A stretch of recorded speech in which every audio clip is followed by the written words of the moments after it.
The bus was late. Why this morning? He was usually on time, but this morning he was behind schedule to my advantage since she wasn't at the bus stop yet. Usually she was here and waited for the bus at 8. According to the schedule, the bus arrived at 8:04. Now it was 8:07. I should have, taken flight 107, which stopped 4 minutes earlier and took a more direct route to take me to school. But for the past few days, I've had to wait for flight 104, which went to Birmingham, where I had to catch the another bus that will take me to school in the nick of time. Why did I take such a risk? Because of her.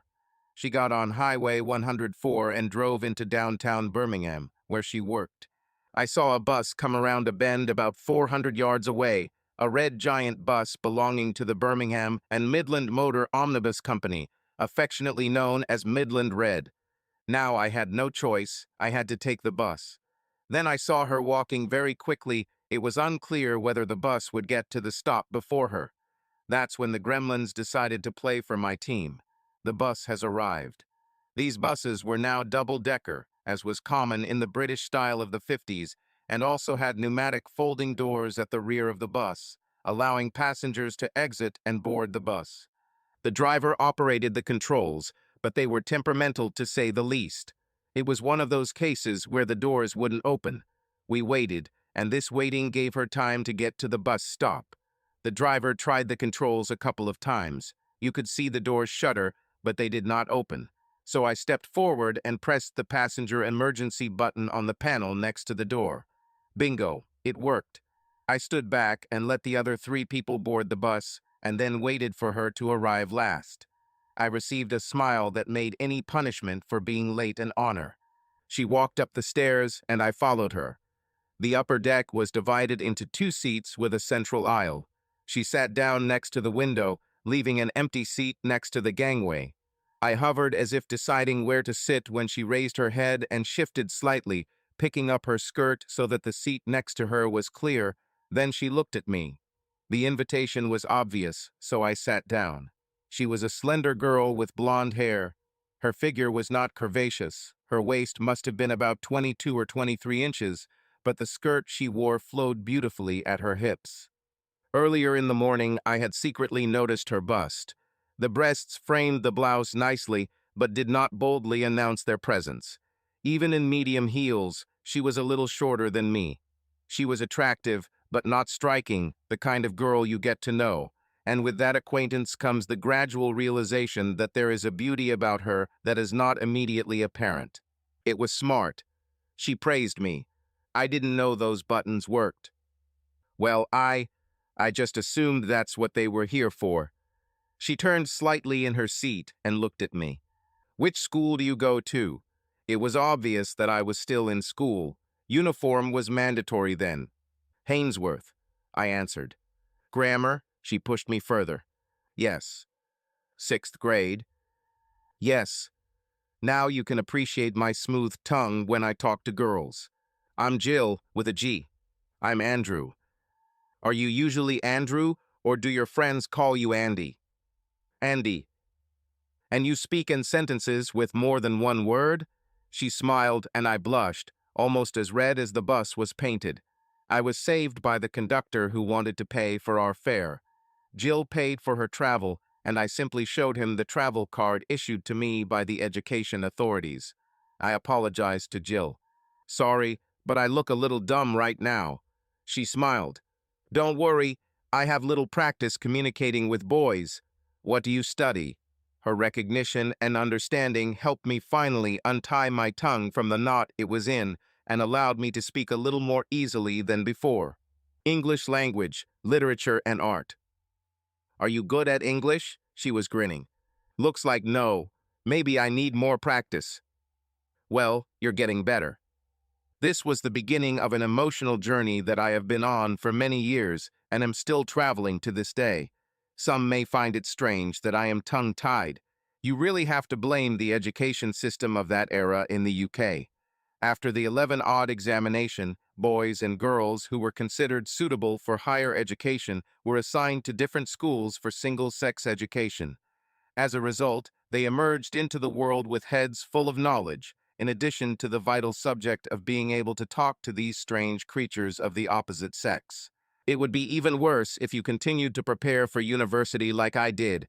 Young men with hormones demanding attention and little knowledge of how to build any kind of relationship with a member of the opposite sex. Crazy. Here I was 18 years old and not confident with a girl the same age as me. I looked like I would be comfortable with girls, 2 inches under 6 feet, brown hair that if I let it get long would flow back from my forehead in crimps waves. I didn't want that, so I left them. Short, almost short haircut. I was thin most of my life, but eventually I gained weight quickly. I wouldn't call myself beautiful, others said so, but my face was regular and symmetrical. Therefore, it never drove away anyone screaming in fear. Now that I had plucked up my courage, I was going to see if I could relate to Jill with a G. After that first false start, Jill and I saw each other every day. In the morning, we will go to Birmingham, and in the evening, I will wait until she leaves work. Jill's father died 2 years before we met.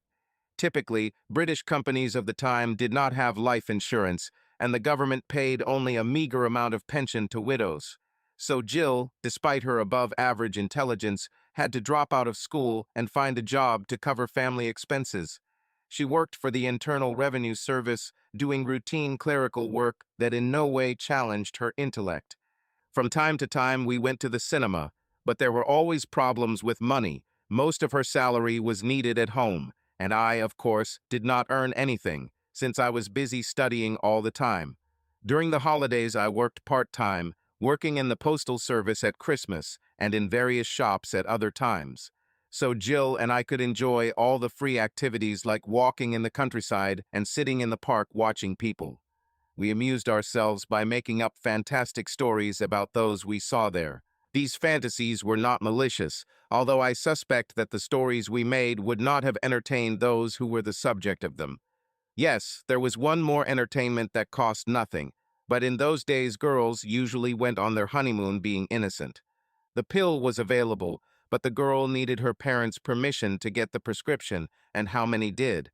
Very few young people my age had the courage to go to the pharmacy to buy protective equipment, so sex wasn't on the menu. I tried, of course I did. We spent many happy hours kissing and hugging, but other than that, Jill had no intention of allowing any further intimacy. Eventually, the time came when I left to study at university. Jill and I both cried at the thought of this separation, and for a while I thought about not leaving. My parents were adamant that I should go, and Jill, who could easily have found a place at university if not for family reasons, agreed with them. With sadness, I packed the clothes and books I needed for the first semester. I was accepted into Cambridge, and there was almost no chance of seeing Jill for the rest of the semester. I think my longing for Jill, loneliness without my family, and new environment were the reasons for my inability to adjust in the first semester. I came home for Christmas determined not to return. Naive hopes. Jill, although happy to see me, did not want to hear about my refusal. We talked for a long time, and in the end she convinced me. It also helped that she allowed me greater intimacy than before. I convinced myself that another semester would give me even more of her love. We exchanged letters every week. This was painful for me because although I studied English and literature, I could not express in writing what I felt. So my emails were mostly about what I was doing and studying that week. Her letters were chatty, telling about everything that was happening, but always expressing her loneliness without me and how she was looking forward to our meeting. I was now used to Cambridge, settled in, and began to enjoy my studies. But I was looking forward to spring break, hoping that Jill would allow me even more. The inspired expectation turned out to be deceptive. Jill wouldn't allow more than Christmas. She apparently had an iron will. She had her limits, and I had to respect them. Andy, I want to do all this with you, but think about how it will be better when we get married. We can go to bed on our wedding night, and I will be all for you. Then we will have everything we want without shame, she said. Great, I thought, but this won't help me now. I had no doubt that I loved Jill and that she loved me. The tears when we parted for me to return to Cambridge were undoubtedly sincere. The way she clung to me, knowing I had to go, but extracting the last moments of contact before I boarded the train. Our partings were painful, and our meetings were enthusiastic. Neither of us doubted that we would get married as soon as I received my degree. However, 3 years at Cambridge left a heavy mark. This was the third Christmas I came to see Jill. She became very ill and lay in bed. Her mom was just leaving and asked me to make Jill a hot lemon drink. I went upstairs and knocked on her door. I knew which room she slept in, but I never went inside. "Come in, Andy. I'm decently dressed," she said. It was a disappointment. I opened the door and entered. Jill was sitting in bed, dressed in her nightgown. I knew she did it on purpose when she let her arms fall to her sides, revealing the view. The nightgown was translucent. She smiled at me, a smile of welcome and uncertainty.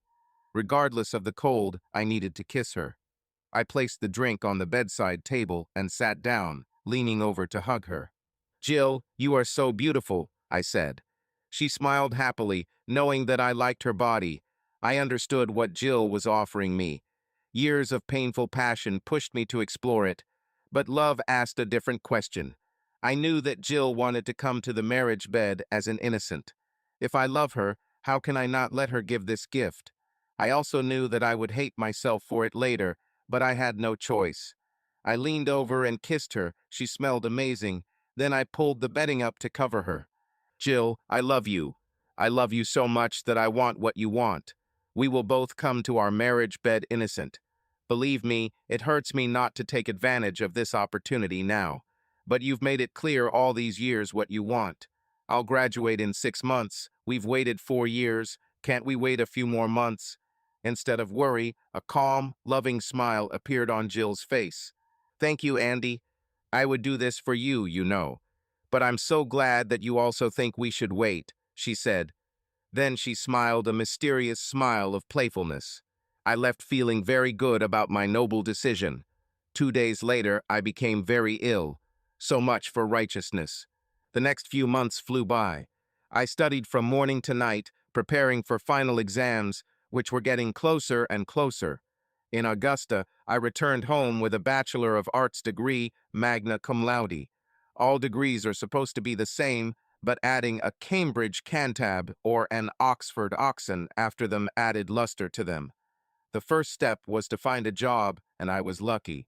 I was accepted into the advertising agency OG Associates. Most UK companies had what they called a propaganda department, responsible for advertising such as billboards, posters on buses, enamel signs in railway stations, and the like.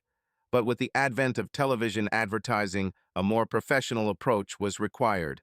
Borrowing knowledge and experience from the US again, several creative people have created agencies specializing in the production of television commercials. I knew full well that my tutors at Cambridge would have been horrified to learn that this honors graduate had sold out to the greedy mammon, but I was getting married and needed a decent, proven income to get a mortgage to buy a house. My father provided the deposit, and within 3 months, I was the proud owner of a 3-room, semi-detached house on the better side of Eddington. Jill was fully involved in the selection and purchasing process, and her salary was also taken into account when calculating the mortgage. We got married in October. It was a church wedding. Jill was a strong believer, but she was modest. Mrs. Walton, her mother, couldn't afford a big wedding, and Jill didn't want my father to pay for it since he had already put down a deposit on our house. After church, we went to a decent restaurant, La Reserve, in Sutton Park, and later Jill and I snuck away in a hire car to Kingsbridge in Devon for our honeymoon. Jill joked as I unpacked my suitcase. She came over and pulled out the pajamas I had brought. "Do you really think you'll wear it?" she asked with a smile. I smiled awkwardly. I wasn't going to take it, but when I was packing my suitcase, my mother came with it, saying that I forgot it. I didn't have the courage to tell her that she wouldn't be needed. Jill laughed. "What does she think we'll do?" "Well, I know what I'll do," I said, hugging Jill. She looked at me with shining eyes. "Yes, my dear. Take me to bed," she said. We made love. It's a wonderful feeling to come home on the bus after a hard day at work, knowing that there is this beautiful woman waiting for you at home, your wife, who returned home an hour early, cooks a delicious dinner, and who will later happily be naked in the bed you share. From the very beginning, Jill insisted that we go to bed naked, allowing yourself the most personal intimacy. This was the feeling I had every weekday night, and on weekends there was time for extra love. Jill and I weren't shy about talking about our sex life. She was open about what she liked and asked what I liked, and she was ready to try. That's how we were. We talked about everything and tried what we thought was good. There were no restrictions in our bed. Openness and honesty went hand in hand with trust. Her trust that I won't hurt her, and my trust that she will always be there. For the next 6 years, our marriage was wonderful. Jill then stopped taking the pills because we decided together that now was the time to have a baby. We began the process of conceiving with enthusiasm. Then one day Jill said something. It may be naive, but we have never used such words in our intimate moments. Jill heard it somewhere or from someone else. I think this would be a tremendous motivator for many couples, but not for me. Call us naive, but we have never used such words in our love games. Jill heard it somewhere or from someone else. I tried not to think about it. She must have heard it in the office. I knew enough from the girls in my office to know that they could discuss all sorts of things, and often the topic of sex was present in their conversations. Little did I know that this was a distant harbinger of an impending storm. 2 days before, Jill was at a Christmas party in her office. She returned home around 10:30, happy but perhaps a little tipsy. She kissed me when we met, and I thought that today we would have a night of unrestrained love. Not so. As soon as Jill got into bed, she fell asleep immediately. I smiled lovingly as I covered her with the blanket and went to bed myself, thinking that she would have a hangover the next morning. The following week, there was a Christmas party at my office. I'm ashamed to admit, but I, too, found myself incapable of lovemaking when I returned home, and the headache the next morning was such that I vowed never to drink again. With holidays, visits to parents and relatives, the incident with Jill's rude word was forgotten. This memory loss came back with a vengeance in the new year. Rarely did I have to travel to clients. In this case, the client wanted part of the advertisement to be filmed in his office with the participation of his employees. We usually used sets and actors, but he insisted on filming on his premises. I wasn't thrilled about it, but the customer is always right, so I agreed. His office was in the same building as Jill's. I didn't intend to see her during the visit. I was working, and she was working, so the contact would have been unprofessional. I came to the meeting and was pleasantly surprised that Mr. Williams's office and employees turned out to be quite suitable for filming. He was pleased and accompanied me to the first floor. We were waiting for the elevator. A signal announced his arrival, and we turned towards the opening doors. There was a man and a woman kissing in the elevator. With surprising indifference, the man reached out and pressed the button to close the doors, continuing to kiss the woman. We were left standing in the foyer, stunned. This damn man.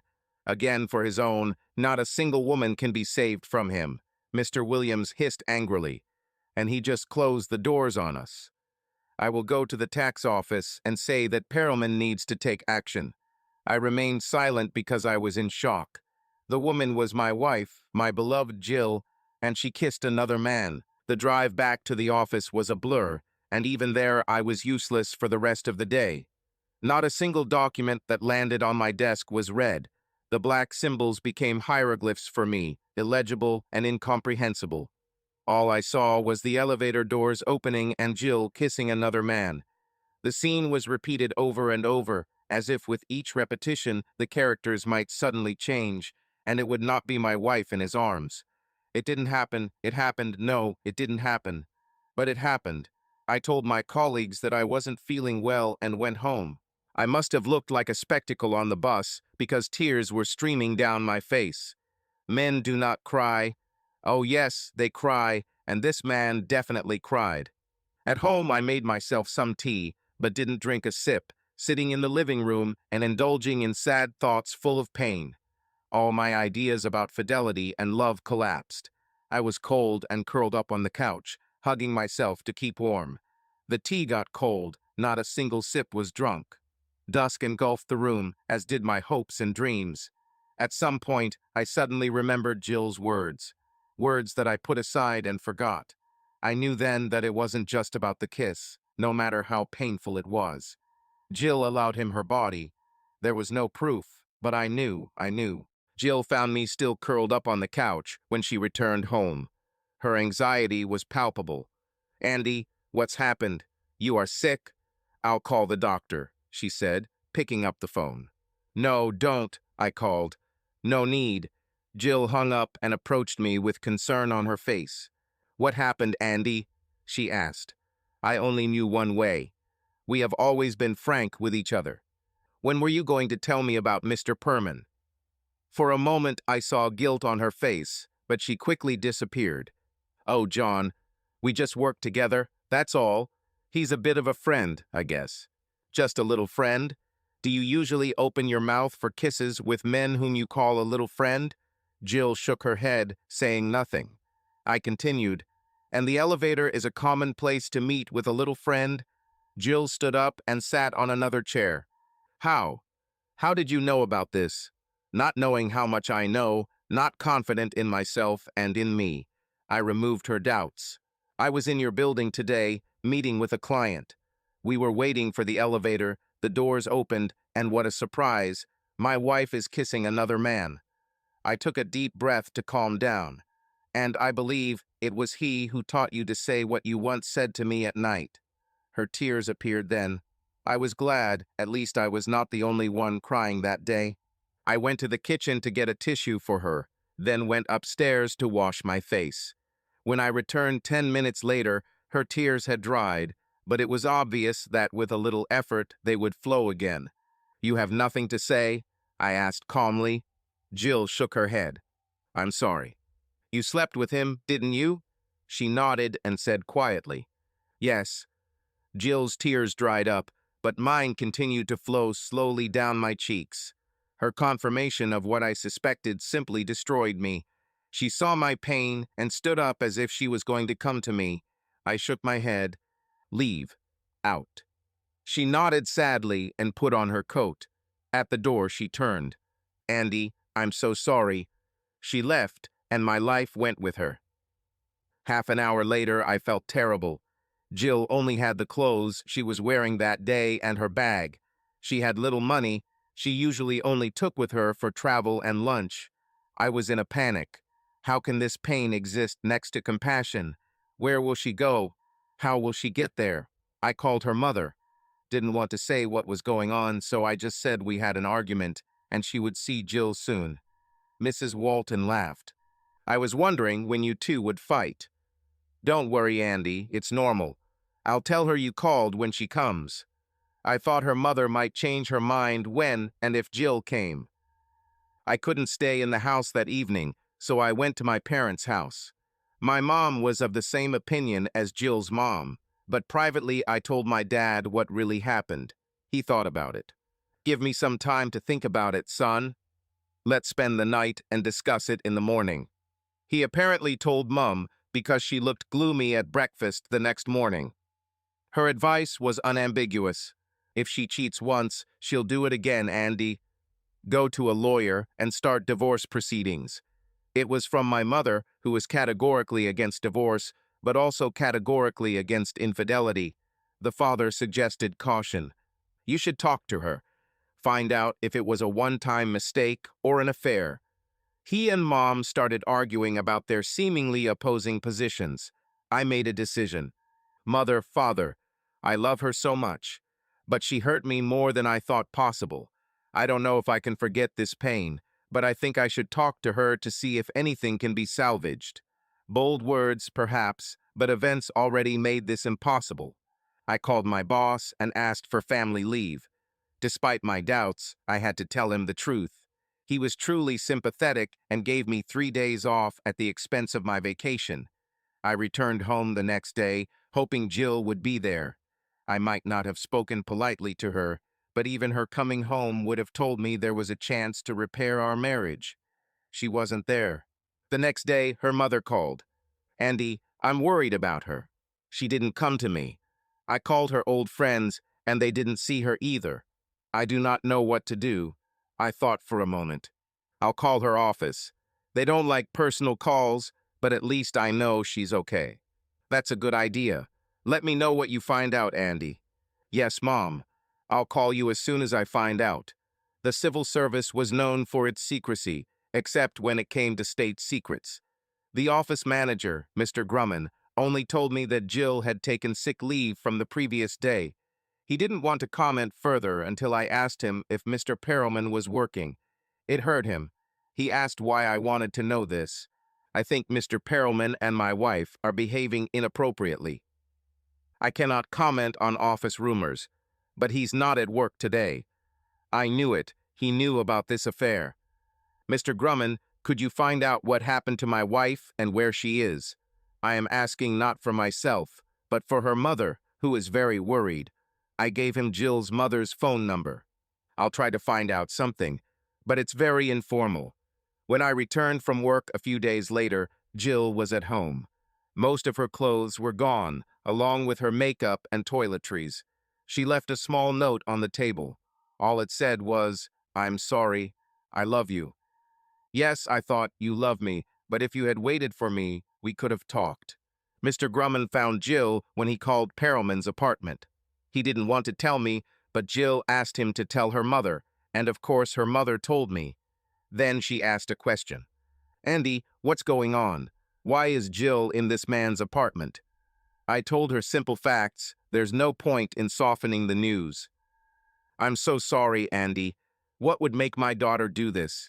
Now it's clear why she didn't come to me. She knew my views on infidelity. Oh, I could strangle her. I'm so angry at her. What was she thinking? She had you, she loved you, and you loved her. What's going on in her head? Andy, what are you going to do? I was going to talk to Jill to see if we could save our marriage. But I'm afraid that this is no longer possible. She took her clothes and went to him. It's obvious that she has more feelings for him than for me. I'll go to a lawyer and start a divorce. I hung up because my pain overwhelmed me and tears made speech impossible. The divorce went smoothly. I took my lawyer's advice and used misconduct as a basis. If I had tried to get a divorce on the grounds of infidelity, Jill would probably have fought, and since I had no evidence other than Jill's confession, but no witnesses, it would have been a long and difficult fight. She continued to live in his apartment throughout this time, so I believed that Jill was lost to me forever. I came to terms with this, but did not find an answer to the question why. What did I do wrong? I didn't know it then, but this thought would haunt me and interfere with other relationships. Life is empty now. 6 months ago, it was full of certainties. The love I felt for Jill, the love she felt for me, the wonderful prospect of our life together stretching far into the future, plans to start a family. All of it disappeared except for one thing, the love I felt for Jill. Despite what happened, despite my divorce from her, I still loved her. Why? Why couldn't I take a knife and cut it out of me like a surgeon cuts out a tumor? Perhaps because we grew up together, from the age of 17 until now. We spent 11 years together, thinking, planning, and talking together, always talking. I knew Jill as I knew myself, and she knew me. That is why, when I asked her if she had an intimate relationship with Perelman, she told the truth. I would know if she was lying. I knew Jill. Lying would be the ultimate disrespect, and she wouldn't do it.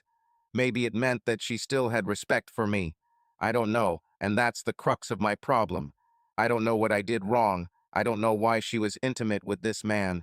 I don't know why she couldn't tell me what was wrong in our relationship. I don't know why she immediately went to him. There was so much I didn't understand, both in her actions and in mine. But I still loved her, I cried. I have recovered enough from the injury to perform well.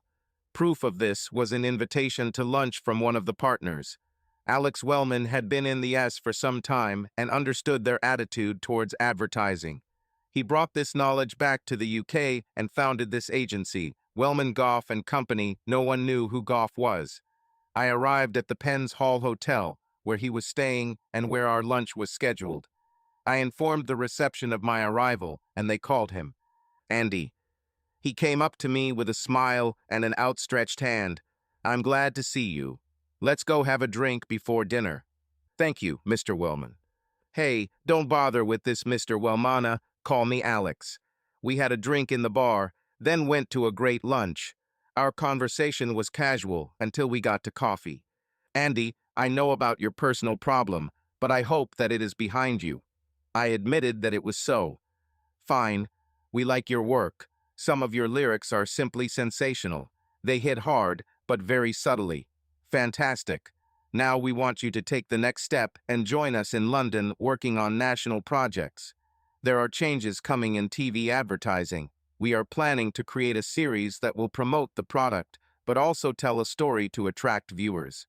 Essentially, we will create drama that will entertain and sell. So we'll need the best dialogue, written by the best writer we have, and that's you, Andy. What do you think? My mind was buzzing with possibilities. Chance. Not because of work, my thoughts were about leaving Birmingham and forgetting about the memories, starting anew somewhere else. The work was secondary. I like this idea, Alex. Is this a firm offer? Yes, Andy. We want you here. You will receive a significant promotion, a bonus for working in London, and we will pay all the legal costs of the move. What do you say? It sounds good. What salary can I expect? He took out a piece of paper, wrote a number, and showed it to me. I was shocked for a moment. It was a lot. Did you make a mistake with the comma? I asked jokingly. Alex laughed. That's exactly why we want you. It's a passing comment that asks a question, but contains humor and says in a second what others would take a minute. Yes, the comma is in the right place. Do a good job for us, and I'll move the comma in the right direction for you. He extended his hand. Do we have a deal? I shook his hand. Yes, Alex. You have a playwright. I put the house up for sale, packed everything I wanted to take, and moved to London within a month. The office was close to Fleet Street, which was symbolic as contact with the press was important to the advertising industry. Some might say that the two biggest fantasy industries are in one place. Alex arranged a hotel room for me just off Bayswater Road. The company paid for accommodation for 3 months, after which I had to pay myself. House in Erdington sold out pretty quickly. I offered my father a deposit, which he paid for us, but he categorically refused. So I wrote a check for half the profits and sent it to Jill through my lawyer. It wasn't part of the agreement, but it made me feel better, and it was a subtle way of reminding Jill that I was still thinking about her. I spent the next weekend looking for a home. With a housing market that seemed to be picking up steam, I wanted to buy in an area that was calm for now, but could get hot in a few years. This meant East London, not the city areas or the central areas, but further out into Essex, outside the social development of the 30s. I have found a suitable house in Upminster. 3-room apartment adjacent to another in need of renovation and priced accordingly. Upminster was ideal for me as the District Tube line ran from there to Temple Station, just a few minutes' walk from the office. The trip took about 40 minutes. My salary easily provided me with a mortgage, and I also got a bank loan to renovate my house. I installed central heating and built an extension over the garage, effectively turning it into a 4-bedroom house. London was an amazing place after Birmingham. The most obvious difference was that in Birmingham life stopped at 10:30 at night. Buses stopped running, with the exception of night flights, which mostly ran every hour. Cinemas closed at 10:15, presumably so their patrons could catch the last regular bus home. Pubs closed at 10:30, no nightclubs. The smoke, as London was often affectionately called, sometimes with contempt, was completely different. Life didn't begin until 10:30. Walk the streets at this time, and they are almost as full as during rush hour, but with people, and not just young ones, enjoying life. It took a while to get used to it, but since I worked a lot of after hours, I could see the city at any time of the day. Once I got settled in, I started going out a little. Theater, opera, and ballet were my attractions. I've invited some pretty girls to accompany me, finding, unfortunately, that there's little pleasure in being with someone who doesn't share your interests. These were usually aspiring actresses looking for commercial work while they waited for their big break. Sitting in the stalls at the ballet with a lady who wasn't a good enough actress to hide her yawns of boredom emphasized the connection I had with Jill. We often went to Stratford-upon-Avon to the Memorial Theatre. Jill and I watched, fascinated, and during the intermission were so full of impressions that the bell signaling the start of the second half came before we had time to drink coffee. After evenings in London, I returned home with sadness and regret for what I had lost. I no longer had my natural half to talk to. My work was going well. I enjoyed creating something with these commercials instead of just making up witty lines for 5-second spots. 3 and then 4 years passed so quickly that I was barely aware of how I was becoming accustomed to the structure of the agency, becoming one of the pillars that held it together. I was reminded of this when suddenly I received an email from a recruiting agency. They were real headhunters, and I was selected as a suitable candidate for a competing advertising agency. I went to a meeting to see what they had to offer, and they put the offer in writing. The next day, I asked Alex's secretary to arrange a meeting. I didn't mean to blackmail him. My motives were honest, although I later realized that he didn't think so. I put the correspondence in front of him so he could see that I didn't initiate it. He read them carefully. "Okay, Andy, are you submitting your resignation?" "No, Alex. I just wanted you to know what's going on. I'm happy here. I like my job. I wanted you to know that I wasn't looking for this offer." I think he couldn't believe what I just did. I showed honesty and loyalty, which he did not attach importance to. "Andy, I can't live up to this offer. I want you to stay with us. You are doing a great job here. So I'll give you a raise of 7,500 if you sign a contract with us for the next 4 years. You will still receive bonuses, but since we will be paying you significantly above the rate for your position, I cannot justify any interim increases during this period. What do you say? Yes or no?" I extended my hand. Yes. Call it naivety that I took the deal, but even after 4 years of working here, I was still making comparisons based on Birmingham salary rates. I thought I was paid well. I easily managed my mortgage and no longer went out to enjoy the temptations of the metropolis, with the exception of concerts, which I now visited alone. Glamorous girls who have little interest in their date other than expensive restaurants where he can take them bore me. I was quite happy with fish and chips after a night at the opera or an inexpensive Chinese meal before listening to the London Philharmonic Orchestra perform Beethoven. This suited me, except that I wanted the seat next to me to be occupied by Jill. I actually had sex, twice with women. The girls from the office were recommended to me as reliable. Well, they were no match for Jill. My promotion gave me enough surplus income to buy a car. I learned to drive when I was 17. Dad paid for my lessons. It was something like a bribe so that I would continue to study. One of the most attractive cars at the time was the Ford Cortina, and the top of the line was the 1.600e. Nice finish, two-tone paint, excellent performance engine, and wide tires. Exactly what a young man with income needs. I used it on weekends, driving around most of Essex and East Anglia. I also drove back to Birmingham to see my parents. The car was good on the motorway and easily reached 105 miles an hour, although this was not recommended. There was no speed limit back then, but there were too many drivers unaccustomed to long trips at relatively high speeds, and frankly, I had to count myself among them. Most people would assume that I had a good life. A well-paid job, your own home, car, and a relatively carefree life. But I often ask myself a question. Why am I doing all this? For myself? Or for some young lady who will one day come into my life and I will find the connection and love that I had with Jill? I longed for it and dreamed about it, but in reality I knew it wouldn't happen. Even 8 years after our divorce, I couldn't get her out of my system. Any woman I got involved with was inevitably compared to Jill, and I knew she couldn't top her. I hated myself for these feelings. I hated her for making me feel this way. I constantly told myself that everything was over, forget her, only to wake up the next morning and realize that she still holds my heart just as tightly as she did on our wedding day.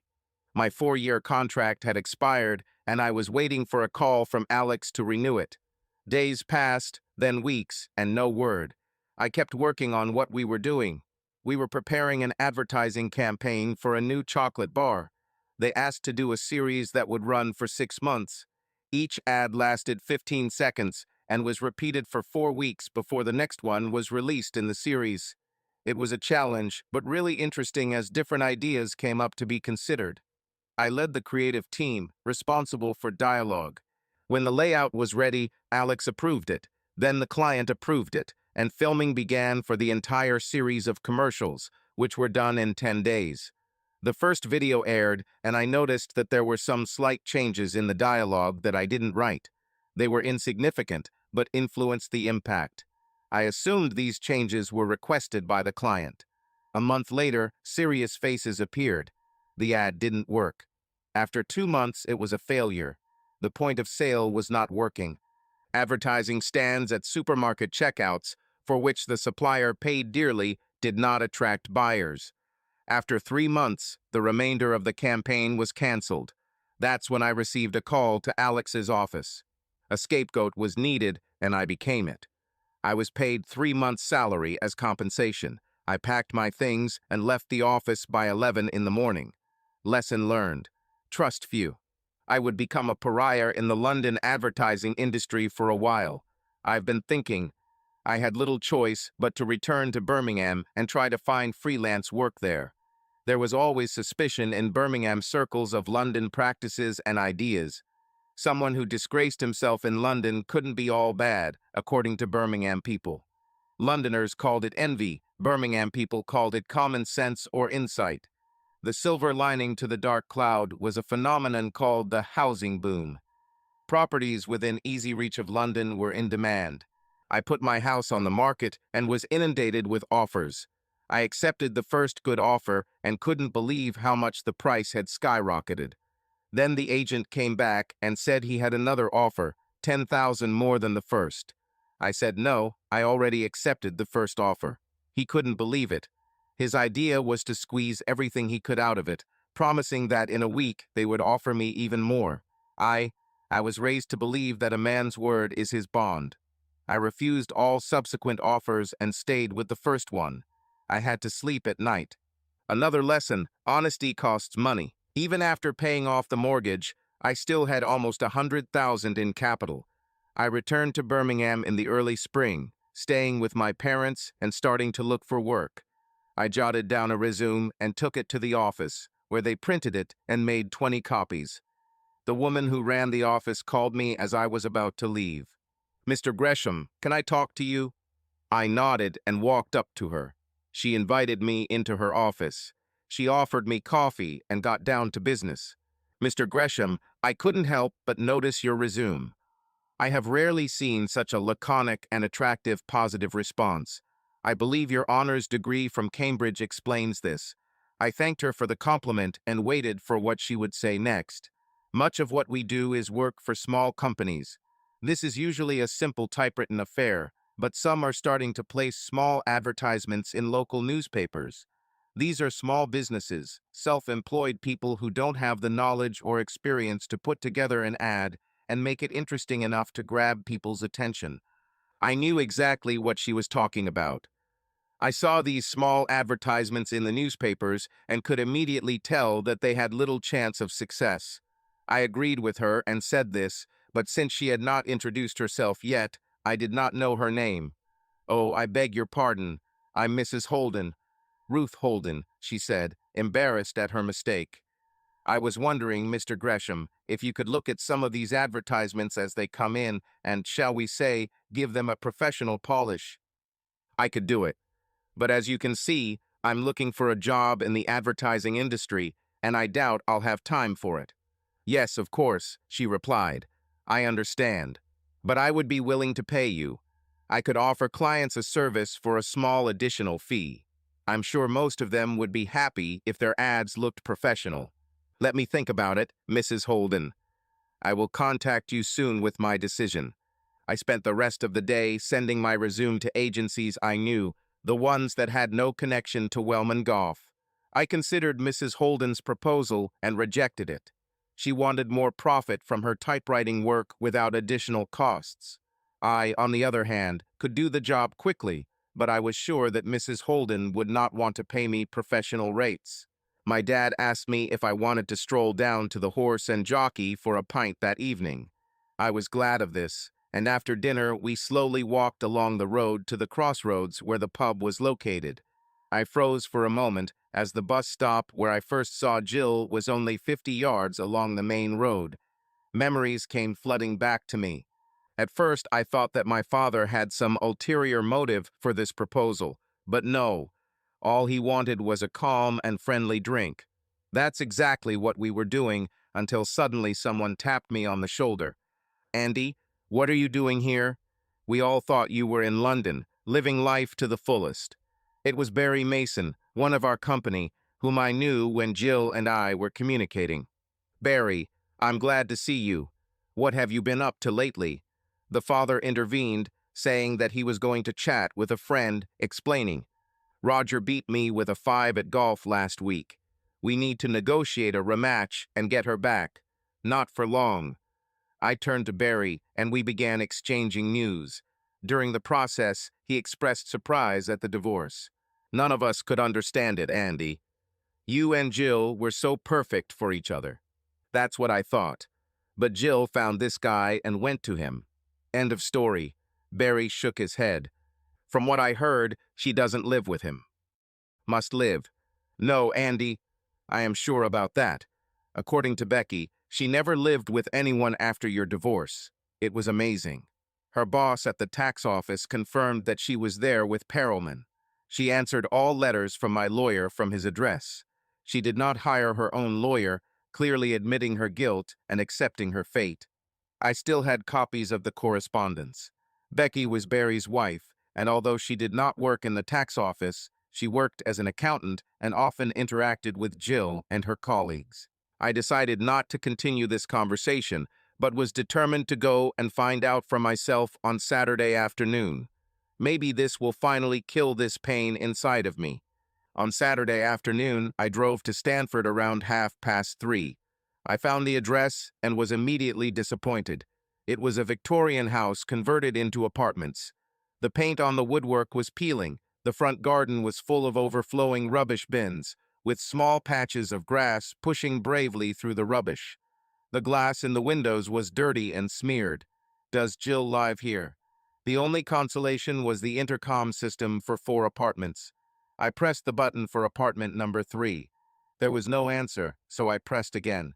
Suddenly, there was a click from the speaker, and an impersonal voice asked, "Who are you looking for?" "I wanted to call apartment 3. I'm looking for Jill." "Oh, Jill Gresham.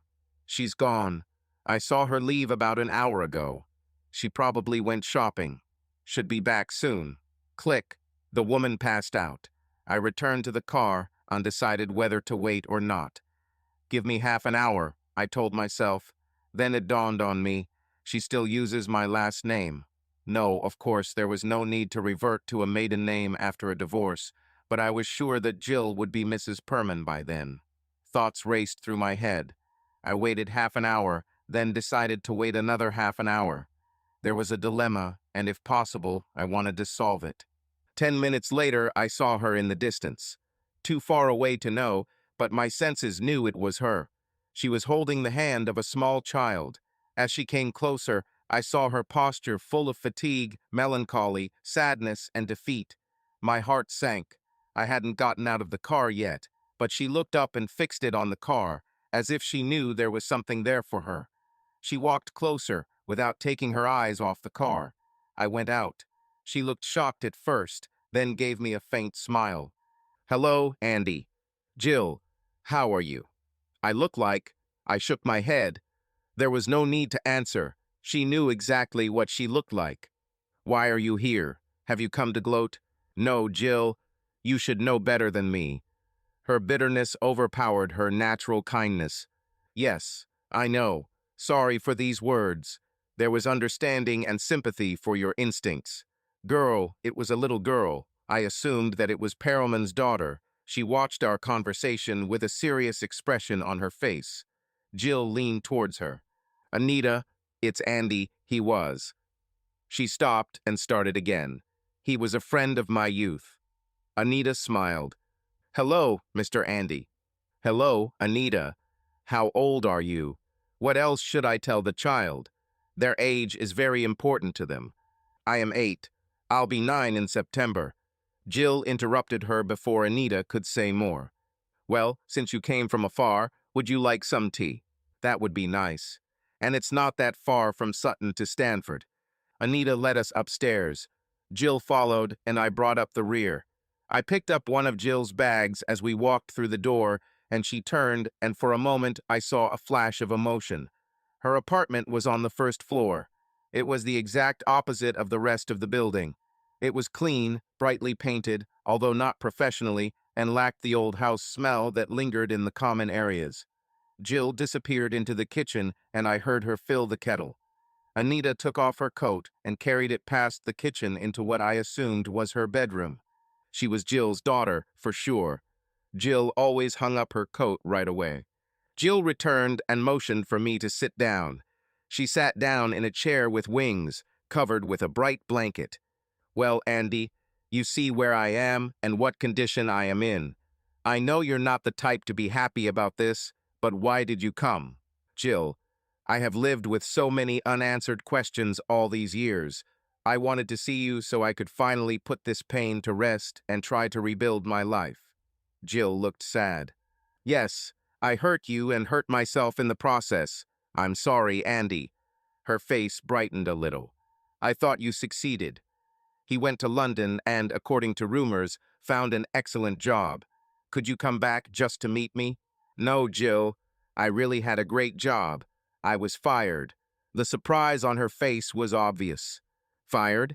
Yes. The campaign failed, and apparently I was the reason. She looked doubtful. No, Andy. I watched a lot of TV. That's all I have for entertainment, and I could see the commercials you had a hand in. There was always something special about them. Clear and capacious. I've recognized your style since you worked in Birmingham at OG. Your style is very distinctive. Well, whatever it was, I was fired. Now I'm back in Birmingham. The kettle began to whistle, and Jill went to make tea. When she returned, she looked different, stronger, and more determined. She gave me a cup and returned to her chair. I should thank you for that check. She looked at me. I was damn angry at first. It was your way of reminding me that I left a good man behind. I thought about returning it, but to be honest, I needed the money. Later, when I thought about it, I realized that it was just you trying to be as fair as possible. Thank you, Andy. That was a nice gesture. Damn angry. This doesn't sound like the Jill I knew. She smiled for the first time. Life changes your views and vocabulary. Sometimes cursing is the only way to get through the day. I decided to ask a question without asking what I really wanted to know. I don't want to cause you any inconvenience, so I'll drink tea and leave before Perelman arrives. What time should I expect him? She laughed, a short, cynical, and contemptuous laugh. She looked at her watch. He left at 11 o'clock and hasn't been back for 8 years, so I don't expect him anytime soon or between now and when hell freezes over. He left as soon as he found out I was pregnant. I gave up the best man I've ever known for a goat. I saw tears of beginners flow down her cheeks. I felt sorry for her, but I got the answers I was looking for. Anita entered the room at that moment. Mommy, it's getting cold in my room. Can I turn on the heater? Put on another sweater for a while, honey. I'll turn on the heater later. Anita ran to follow her mother's instructions. Good kid, I said. Polite, but I didn't expect anything less from my daughter Jill. I understood from this exchange that her finances were not in the best shape. Do you still work at the tax office? Yes, only the civil service tolerates my flexibility in my work schedule. Tears flowed again. Andy, you found out what you wanted. Please go away. While you are here, you remind me of another life, a good life, which I deliberately left. I can't bring her back, so please don't tempt me with these visions. I stood up, finished my tea, and was ready to leave when I turned to her, walked over, and took her hands in mine. Jill, I can help if you let me. Forget the pain, I'm still worried about you. Why did I say this? It wasn't my intention, but the words just came out from within, really. Tears streamed down her face. No, you cannot, and I don't need your help. Leave. Fine, I'll leave. But Jill, I told you to leave once, and it was a mistake. We needed to talk. You just told me to leave, and now you're the one who's wrong. This time I won't give up so easily. I closed the door behind me. I unlocked the car door and looked up. Jill was there by the window. I raised my hand in goodbye, and she waved back slightly. I left feeling happier than I had in years. I called Mrs. Holden and told her I could do some work for her, then told her how much I would charge per hour. There was a sigh over the phone. So much? Mrs. Holden. I spent 3 years at Cambridge completing my degree and have since worked in advertising for 14 years. Your clients will get ads that work instead of throwing money away on speakers that don't stand a chance. What's better, paying for professional work or losing money? I could reword 6 or 7 ads in an hour, split among your clients, and that would be a small fee for professional work. She said she would think about it and call back. If she had 7 clients who needed my help, that would be good. If there was only one, she had to make a decision to either cover the costs herself or pass them on to the client. Either way, I didn't care. The experience of working with Alex Wellman was a learning experience. Do you need my expertise? You will pay for it. I felt uncomfortable living with my parents. I really needed to get out and start looking for my own place. At first, when I returned, I thought a nice apartment would do, but after meeting and talking with Jill, I was confused. Will an apartment be suitable, or do I really need a house? Perhaps I was in a hurry when I should have walked slowly and carefully. But I couldn't control my emotions, and they told me that despite everything that had happened, I wanted Jill back in my life. In one sense, our meeting was not successful. I wanted to find closure. Now I realized that this would not happen. The wound on my heart was open again, and only Jill could heal it. I received a couple of calls inviting me for an interview from 2 agencies to which I sent my resume. They were instructive. As I suspected, what was happening in London was very different from the way of working in Birmingham. I spoke to John Ferguson at Melling Services, the second agency to respond. He knew Alex Wellmana and his methods. This man doesn't even know what honor is. You're not the only one he set up. I'm willing to bet your script will appear almost verbatim in another ad. This man is a hyena. Having poured out his bile, he continued to find out if I was suitable for them. I told him about some of the campaigns I had worked on and showed him copies of slogans and scripts. Many of them were familiar to him, and his interest grew more and more. Andy, we've never gone for national campaigns before. But with you on board, we'll have the talent for some really good projects. I can't say, welcome aboard right now. I need to know if our leaders are ready to finance such campaigns. Let me contact you. No more than 2 days, I promise, and don't accept any offers until we talk. I can't promise you the package you had in London, but it will be the best you can find here. That's all I can say. I was happy, I started the process, and was now confident that my dismissal would not be a problem. The following Saturday, I again waited outside Jill's apartment for her to return from shopping. She didn't welcome me with open arms. Andy, I told you not to come again. It hurts to see you and remember everything from our past. I ignored her words and instead handed Anita the doll I bought. Doesn't every 8-year-old girl love dolls? Perhaps not today, but back then the answer was yes, and I assumed that there weren't many gifts in Anita's life. Anita took the doll with joy, thanking me properly. She then announced that the doll's name was Luby Lou. I looked puzzled until Jill explained that there was a program on TV with a character called Luby Lou. A less irritated Jill invited me to tea. Why did you come again, Andy? To hurt me? I know I hurt you. Can't you just forgive me or hate me and move on with your life? No, Jill, I can't, I replied. Ever since I was 17, you have been in my life. You supported me, encouraged me, made me laugh, and laughed with me. We shared our interests, even fantasies about people in the park when we didn't have money for something. Lack of money didn't matter because we had each other, Jill, garden at the opera and ballet, saw Shakespeare at the Old Vic. I was a spectator at the Royal Albert Hall, and once even enjoyed the music, singing, and dancing. My heart was reserved for only one person, Jill, for you. When I came to you last week, I wanted to find that my love was gone and buried. But it didn't happen. Even after all this time, it's still here. And I believe that your love is still here too. It may be barely smoldering, but I want to try to rekindle it. Thanks for the tea. I'll stop by again next week. If you tell me to leave then, I will leave, and that will be the end of it. But if you want to be friends again like before, if you want to see if we can rekindle this little smoldering fire, tell me, and we'll see what we can do. I thought Jill would make a scene, but she smiled. Well, Andy Gresham has become persistent. Yes, now I often press the button to open the bus doors. Jill giggled. Oh God, remember that. Of course I remember. The doors opened to the best years of my life. Jill with a G. I went to the door. I'll be here next week. She nodded, then walked over and asked, Will you kiss me? I didn't answer. I just leaned over and kissed him. The shock shocked me. Jill accepted the kiss and just looked at me with questions in her eyes that I couldn't answer because she was asking questions of herself. Whatever answers she found, I had no way of knowing. I doubt she knew herself. Next week, I said. Next week, she repeated. On Tuesday evening, I already had work. They made me a fair offer.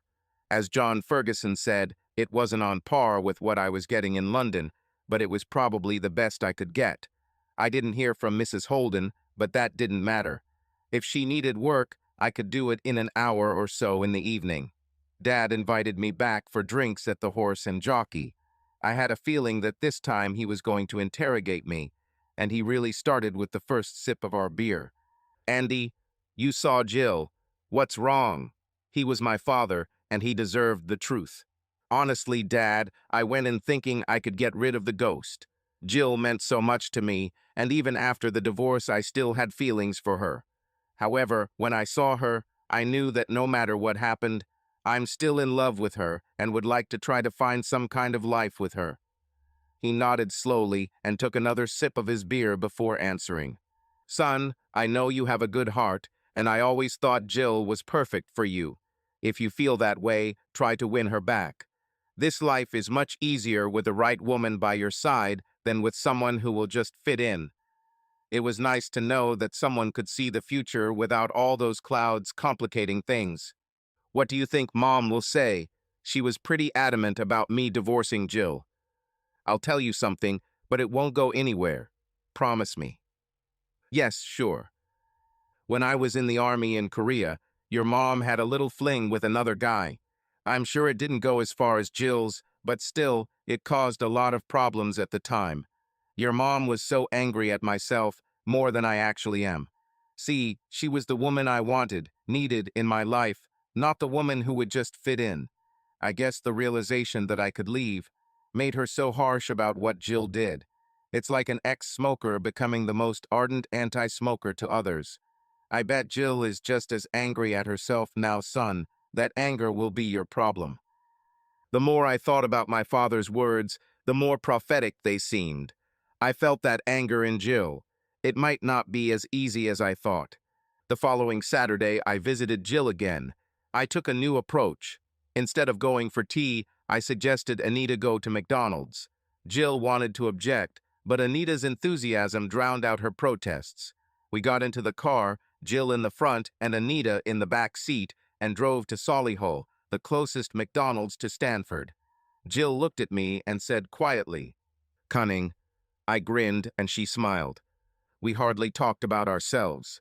Anita was so captivated by the fact that she was in a place that she had seen on TV.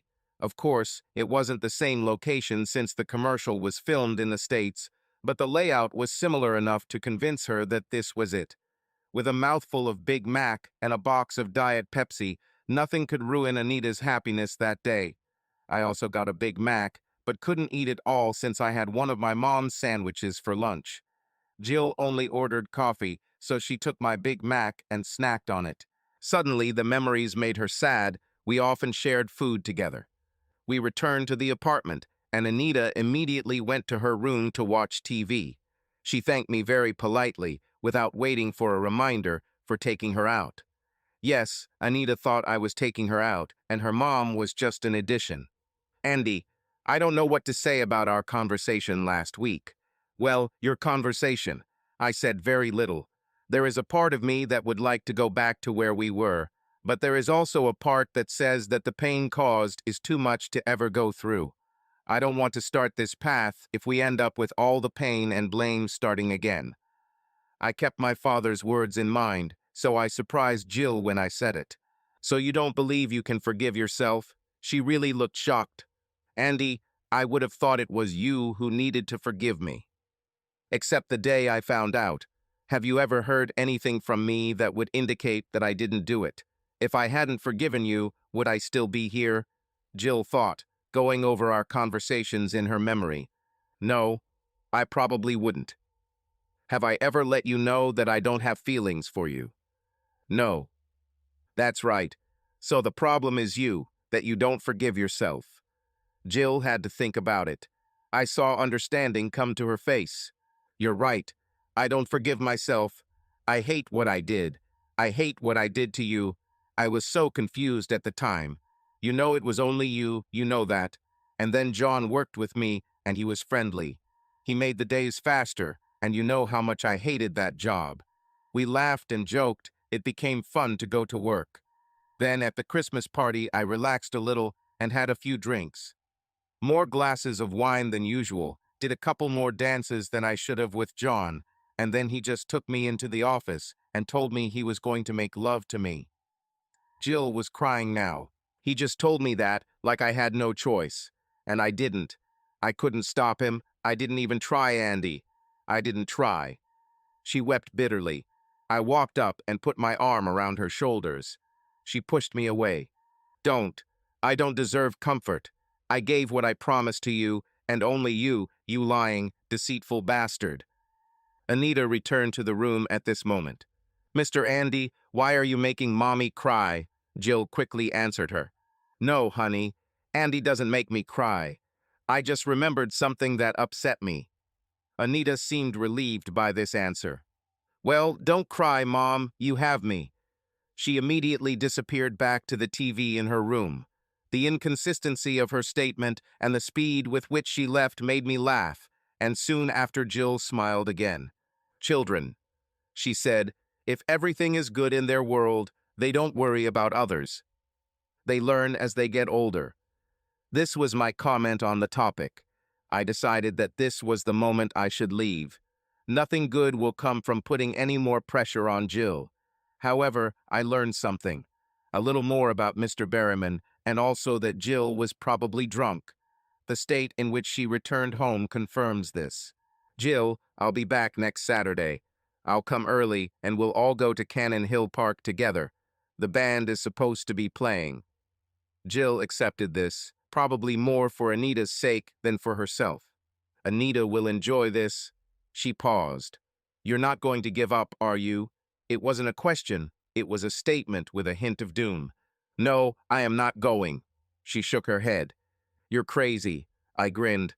Yes, crazy, stupid, illogical, and completely out of my mind. I need a good woman to help me find my sanity. I leaned towards her and kissed her. This time her hand came up and stroked my cheek. The following Saturday, Jill and Anita were ready when I arrived. Anita chatted happily as she sat in the back seat, telling me all about her school and friends, about what she was doing in class, and then non-stop moving on to her favorite TV programs. She fell silent only when something interesting caught her attention outside the window. Jill leaned towards me and said quietly, she told everyone that Mr. Andy was taking her with him on Saturday. I think I'm just going as an escort. I laughed. I parked at Cannon Hill Park. It was opposite the Edgbaston cricket ground, and judging by the number of cars parked there was a match going on. We were walking through the park. It was a kind of show park, well laid out, with paved paths that led through the forest and along the river Rhea. We walked along the paths, Anita skipping joyfully, sometimes holding Jill's hand, sometimes holding mine. Jill and I easily fell back into our old habits when we first started dating, easily talking about things and then watching people, making up fantasies like before. We had to stop this when Anita demanded to know how we knew these people we were talking about. It was hard to explain to an 8-year-old girl that we were just making up these stories. Some time later, we heard the sound of music wafting through the gentle breeze, telling us that the band had arrived and started playing. We quickly walked to the stage to get a good seat. We found the perfect spot, and since the ground was dry, Jill gracefully sank onto the grass as elegantly as women can. Her legs were bent back on one side, her skirt spread out around her. I plopped down next to her, and Anita insisted on sitting between us. I have always been a fan of almost all music, although I must say that I do not like pure jazz. Nothing against amateurs, just not my type. This group played well, with lots of military marches and some classical pieces for brass bands. Towards the end of their set, they played the Helston Floral Dance. All around us, we could hear people singing along with improvised versions of the words. We sang too, and when I looked at Jill, her face was lighting up as she sang, holding Anita's hand, conducting the orchestra. She seemed to feel my gaze and looked in my direction. There was a happiness in her eyes that had not been seen in the past few weeks, a shine that I don't think has been there for years. I was back at work taking on a new challenge at Melling Services. I got along well with John Ferguson, and we soon began looking at more prestigious companies with national reach. The crowning achievement was that we were invited by a candy bar manufacturer that had failed. Their marketing director, Brian Forster, was a little wary when he realized I was participating and asked me right away. "Why did you change that script?" he demanded. "It was damn good, and then you changed it when it was too late to do anything about it." "I didn't change the script." "What?" "I didn't change the script. I assumed you, the customer, asked for the final changes." "No, we didn't ask." He thought for a moment. I wasn't going to say anything because now I realized who changed the script. Why did Wellman do this? I had my own ideas, but now was not the time to voice them. I think Brian came to the same conclusion, but had no idea of the undercurrents that inspired these changes. Water under the bridge, perhaps, but it illustrated the treacherous business in which we worked. I had to put together a few ideas for Brian, and obviously, I couldn't use the text I had before. Even with the changes, it would be considered broken material. It took me about a week of intensive vocabulary work, but I was able to submit some proposals for consideration. My cousin Jean came to see her parents this week. She was much older than me, about 50, and was jokingly called the family genealogist. She was rummaging through the attic of the house she inherited from her parents and found an old suitcase full of photographs. She brought with her those that were relevant to our family, and we spent a happy evening passing them around. Yes, there were the usual awkward photos of various family members, including me. Then she took out one photograph of my mother. Mom tried not to let anyone see her. "No, give it here. You can't show it to anyone." Dad, Jean, and I laughed. Dad took her first and told Mom that he could see how she had grown into a beautiful woman. Then my mother looked at the photograph and, of course, immediately complained that the photographer did not take the photo from the best angle. Then the photo came to me and I froze. Mom was 11 in this photo, and it was taken 50 years ago. But the girl that Mother was then was an exact copy of Anita. Coincidence? Hardly. Anita must be my daughter. I stood up, apologizing to Jean. "I need to talk to someone." I don't know if they noticed that I took the photo with me. I arrived at Jill's apartment not too late in the evening, so I was sure she had not yet gone to bed. I called her apartment. A few minutes later, her voice asked who it was. There was concern in her voice. "Jill, it's me, Andy." "Andy, what are you doing here at this time?" "I have something important to discuss. Can I come in, please?" "Can't it wait until Saturday?" "No. Jill, let me in. I need to talk to you now." The alarm sounded, and I pushed the door open and walked up the stairs. Jill opened the door and peeked around it to make sure it was me before opening the door all the way. "Do you want some tea, or do we need something stronger for this conversation?" "Tea will be fine." She went to the kitchen, and I followed her. Anita said she really enjoyed her day at Cannon Hill Park. and if Mr. Andy would like to go to Alton Towers. I'm sure it can be arranged. I answered. She turned from making tea. You really don't have to make that kind of sacrifice. Why not? Any father would do this for his daughter. The kettle froze. Jill stood silent and motionless for a second or two. Without looking up, she said softly, "You guessed it." "Not really. Let's just say I got a big hint when I saw that photo." I handed her a photo of my mother. Jill took it and her eyes widened. "This was taken when Mom was 11. That's quite a coincidence, isn't it? Too much of a coincidence, in fact, leads to certain conclusions." Jill silently continued making tea, handed me a mug, and we moved into the living room. Obviously, she wasn't going to say anything, so I continued. "When were you going to tell me? Jill, why didn't you tell me? You could, through a lawyer if you couldn't talk to me directly. I would support her even if you didn't want me back in your life." I was crying now, tears streaming down my cheeks. "I have a daughter, 8 years old. I wish I could hold her in my arms when she was a baby, but you took that away from me. I wish I could have been there when she took her first steps," said Mama and Dada for the first time, "but you deprived me of that too. Why, Jill, why?" Jill looked up, full of guilt, saw my tears and quickly came over and hugged me, adding her tears to mine. My arms wrapped around her. It took us a while for both of us to calm down. I took out a handkerchief. Fortunately, it was clean, and wiped her tears. She then took it and wiped mine. She sat down on the sofa next to me, blew her nose, and took a deep breath. "I couldn't tell you, Andy. If I did, it would look like I was trying to blackmail you into letting me come back. I really wanted to come back, but I'd already hurt you enough. I couldn't hurt you anymore. I didn't want to live my life knowing that I was here only because of pity and every day to see your hatred for me. I sinned against you and against God's commandments. I had to accept my punishment." "Jill, it wasn't your decision." "Perhaps. But in the state I was in then, I doubt I was thinking logically. Later, well, it was too late to do anything. It came back to me the last few weeks.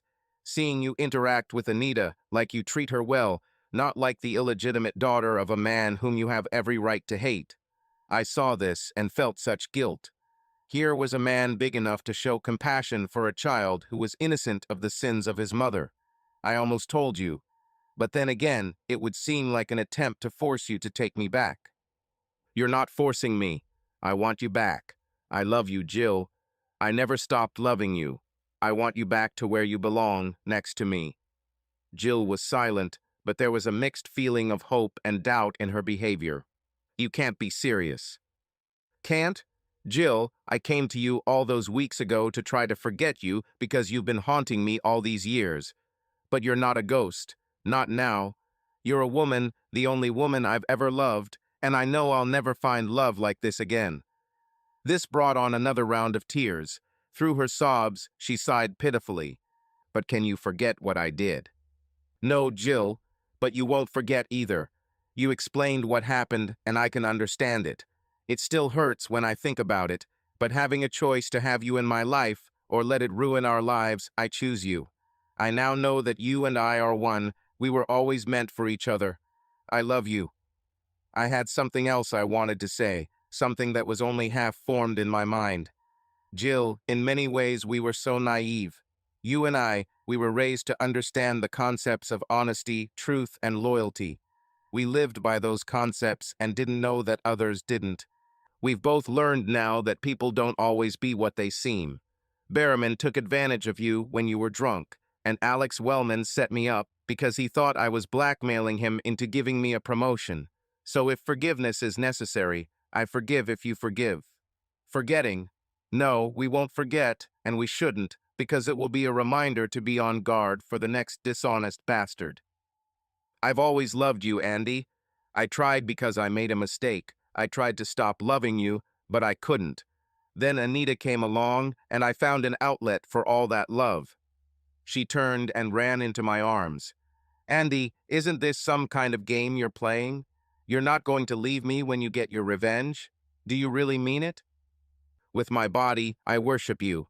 I can't remember the rest. Oh yes, the part about all my worldly goods. Men will remember that part, but I'm sure we can do it again. No, my dear Jill, I'm not playing. I love you and want you to become my wife again. There was this face in front of me. It was red from crying, spotty, wet, but with the biggest smile I had ever seen, except for one that was on our wedding day. If it was a proposal, then the answer is yes. She paused, and a soft look of love appeared in her eyes. Are you staying the night? No, Jill, we're not married. We could make an exception. In the eyes of some prelates, we are married. They do not recognize divorce, and I really want to feel your embrace again. I sinned once, but I am sure God will forgive this sin, and it will only be a small sin. You're tempting me, I really want to stay, but my cousin came, she was the one who found the photo, and it would be rude if I didn't come back. Jill nodded. Are you coming over on Saturday then? I'll make us dinner, and you can stay then. It's not about the sex, Andy. I just want to be in your arms, in your bed, and feel loved again. Of course, I will come. And on Sunday, we will all go together to look for a house for us. A sudden thought struck me. Anita knows?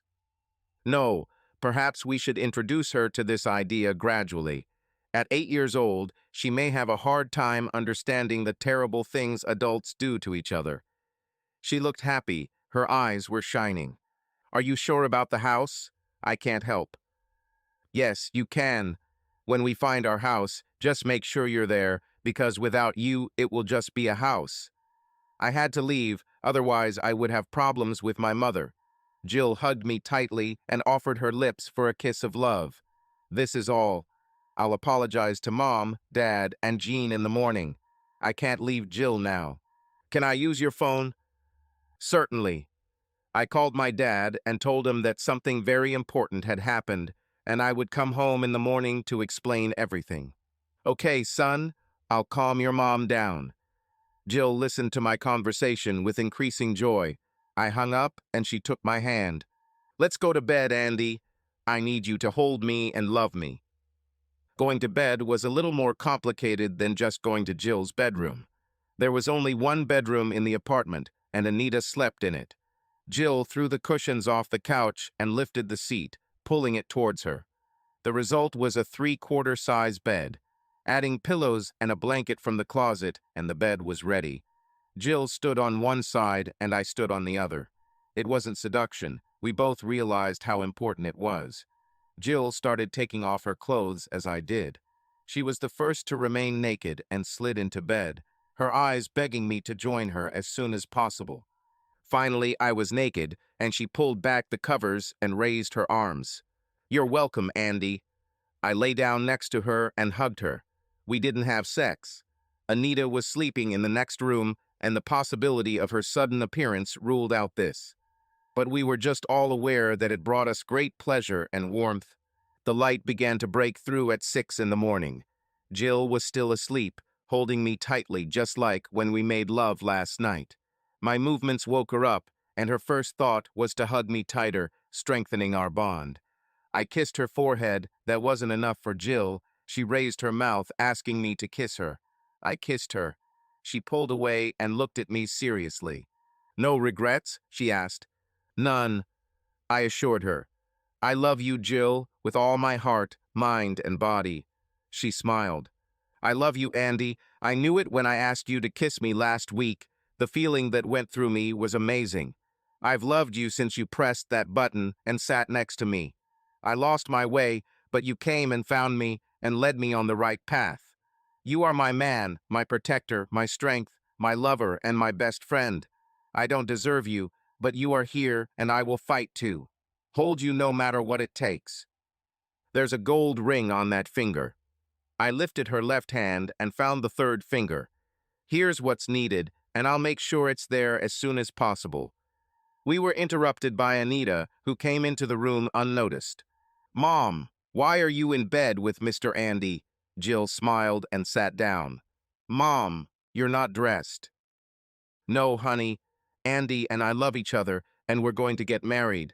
When you love someone, you don't have to wear clothes when you go to bed. It's nicer that way. Anita didn't think much about the other aspects of it. Mom was happy, which means she was happy too. Anita looked at me. I decided to stay where I was. I didn't want to shock Anita even more. Mr. Andy, does this mean you will be my daddy? I nodded. Yes, Anita, if you like it. She giggled. Yes, I'll love it. Does that mean we can go to Alton Towers? Jill laughed. The important things in a child's life are very self-centered. Yes, Anita, I answered, trying to hold back a smile.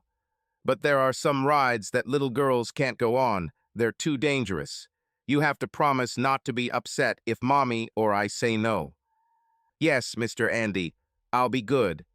She ran, repeating out loud, I will have a dad, a real dad. The TV in her room immediately turned on. Life is so simple for a child. Jill suggested that I get up and get dressed now. I enjoyed seeing you naked, but I suspect it might shock Anita. I grinned. Thanks, Andy. Thanks for not giving up on me. I had no choice. Life was empty without you. An angry mother was waiting for me when I returned home. No matter how old the child is, an angry mother is a force to be reckoned with. Where were you? You just ran away and then called to say you weren't coming back. What was so important that you couldn't be polite to your cousin, let alone Dad and me? I felt humiliated. I told the truth. I was with Jill. Mom's face was a painting. Oh no, Andrew, you're not going to be with her again. It was a question formulated as an instruction, or perhaps an instruction formulated as a question. Yes, Mom, we're going to get married again. I would have thought you would have learned your lesson by now. Have you forgotten what she did? No, Mom, I haven't forgotten, but I could never get her out of my head. I came to her a few weeks ago and realized that I still love her, and she still loves me. HMPH, she'll say anything to get you back. No, Mom, she didn't want to talk to me at first. I was the one who insisted on it. Then you are a fool. Okay, I'm a fool, but I thought you'd want to meet your granddaughter. Dad entered the room at that moment. Granddaughter? You said granddaughter. Yes, Dad. I have a daughter, and she is 8 years old. Mom was still skeptical. Oh, she's cunning. First she convinces you to take her back. Then she slips you her illegitimate child. Bitch, I took out the photo. Yes, Jill has a daughter. At first I thought she was his, but when I saw this photo, Mom, I knew that Anita was mine. When you see her, you will understand without a shadow of a doubt. Dad took the photo from me. I was wondering where she went. So when do we see Jill and that girl, Anita, you said? When you and Mom decide you can meet her without accusations. Dad nodded. He turned to his mother. Aggie, you and I are going to talk. If this is Andrew's choice, so be it. If we have a granddaughter, I don't want your attitude to split our family. I called work and said that she won't be here today, so after washing and shaving, I got dressed and returned to Jill. The first thing she did was call in sick, right after dropping Anita off at school. 2 hours after leaving, I returned to Jill's apartment. We agreed that I would return, and the unspoken part of the agreement was that we would go to bed and make love. She tried to dress as best she could, but I recognized the dress as the one she had bought 18 months before we separated. Were things really so bad that she couldn't afford a new dress? I always liked this dress. You look beautiful, I told her as I picked her up. I'm glad, but I hope I won't wear it for so long. Andy, I want to spend the day in bed with you. Make love and talk like before. It's important to me that we find that kind of relationship again. I kissed her and began to unbutton her dress. We made love. That was good, Andy. Damn good. I like being free. Jill had just said a word that summed up all the mistakes of the past, mistakes caused by our innocence that overshadowed the passion we undoubtedly felt for each other. Now we were free. From this moment on, our love will become wider and deeper than ever before, reaching a new level. It was a passion for having children, I noticed. Yes, my dear. I want your baby, a child you can hold, see his first steps, Hear his first words. I want to give it all to you. I haven't taken any pills since. She hesitated. Earlier, there was no point because I had no intention of having sex with anyone. My sex life is over. We got up and made the bed around 3 o'clock, since Jill had to pick Anita up from school at 4 o'clock. I went with Jill to pick up our daughter. We held hands along the way and held hands when Anita ran out of the gate. Mother, Dad, she turned to one of her friends. I told you that I would have a dad. This is Dad, Mr. Andy. She was overjoyed. It seems like a lot of the kids at this school didn't have a father figure. We walked Anita home, she was between us, holding hands, and swayed from time to time as we held her hands tightly. I went home after a cup of tea. I had to apologize to Jean for disappearing like that, and also explain how important this photo was to my future. Dad was clearly talking to Mom, as she was a little reserved, but more friendly. I told them I would talk to Jill about it and see if she wanted to meet them again so soon after we got together. Mom was a little indignant until Dad said firmly, Aggie. Then he walked towards me. Tell Jill that we would like to see her and meet our granddaughter, but only when she is comfortable. Then he reminded me of something else. There was another parent who didn't know anything about it. I found that Jill was ahead of me here. It took Jill several weeks to work up the courage to call her mother. Then one Saturday she told me she called her mom. What she said, I asked. Gil grinned. Actually, quite a lot. Most of it was about how she was ashamed of me, that I wasn't raised to behave this way, that even though I behaved so badly, I could still keep in touch with her. And although she didn't like what I did, I was still her daughter. I finally spoke up and told her that we had made up and that we would get married again. After that, she didn't say anything. I just burst into tears, and I'm afraid that I will too. She looked up at me. Can we go see her tomorrow? I'm expecting to get a lecture on how to be faithful to my husband. Although she always liked you and would like to see you again. She stopped and looked at me with love filling her face. I don't need a lecture. My daughter and I suffered for 8 years. I would rather die than go through this again because the thought of not having you in my life is too terrible to contemplate. Jill was preparing food, so I stood in the kitchen while we talked. The room was so small that if I tried to help it would be a big obstacle, but we had so much to say that I had to be there and chat. Jill took the chicken out of the oven to check and simply put it back when she asked, Maybe we should also go to your parents? No, Dad is fine, but Mom has problems and might tell you something that will hurt you. If she hurts you, she will cause pain to me. So it's probably best if we stay away until Dad finishes talking to her. I do not mind. She can't tell me anything that I haven't already told myself. Jill, I want to put an end to this recrimination. The more I think about it, the more I believe we know why everything went wrong. Let's concentrate on getting it right. She looked at me with a cheeky grin. Well, it looks like you're doing well on that front. I wouldn't mind anything else like that. There was only one step left, and I was next to her. About? And what will I get? Me, in any case, anywhere. I will never refuse. We were saved from further intimacy when Anita announced her presence. Mom, you only kiss me when I go to bed. Dad, Mr. Andy, gets a lot more than I do. I smiled and followed Anita. How about I kiss you too? Anita laughed, wrapped her arms around my neck, and kissed me on the cheek. I kissed her cheek back. She giggled. Gil joined us, and we all kissed. Anita giggled and laughed. She loved this game. She tried to get down, and I gently laid her down, whereupon she ran away laughing, satisfied that she had shared. Jill felt sad for a moment. Hey, I said, what is it about? You, Anita, and me.